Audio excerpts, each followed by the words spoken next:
катаете, да? О, да.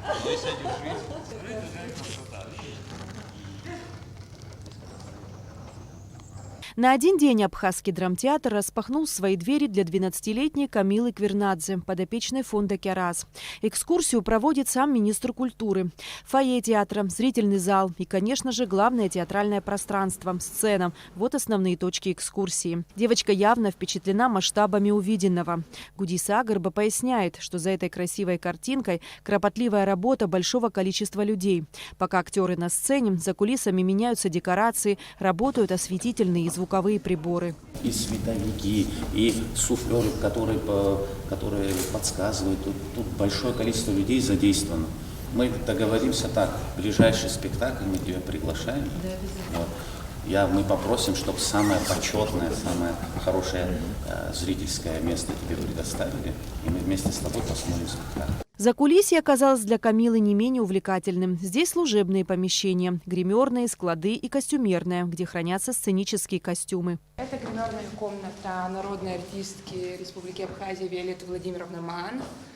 Камила призналась, что экскурсия ей очень понравилась. Девочка узнала много нового о театре, его истории и работе. Мне очень сильно понравилось, было очень интересно. И я хочу, чтобы все дети сюда приходили и им объясняли, это очень сильно интересно. И я думаю, всем детям, кто сюда придет после меня, понравится и будет интересно. А что тебя больше всего впечатлило? Большой, где проходятся сами спектакли, мне очень сильно понравилось. Там очень большое пространство и очень красиво. Проект «Культура детям» создан по инициативе Гудисы Агарба. Координатором выступает общественная организация «Будущее Абхазии». Цель проекта – привить любовь к национальной культуре и искусству у подрастающего поколения. Сегодня это была наша первая акция.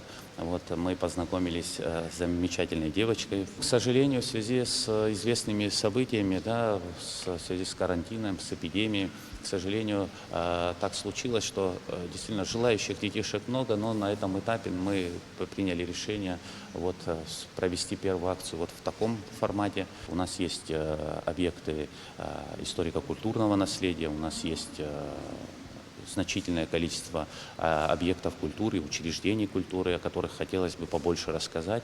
И самое главное, рассказать нашим детишкам, привлечь их интерес именно к творчеству, к искусству.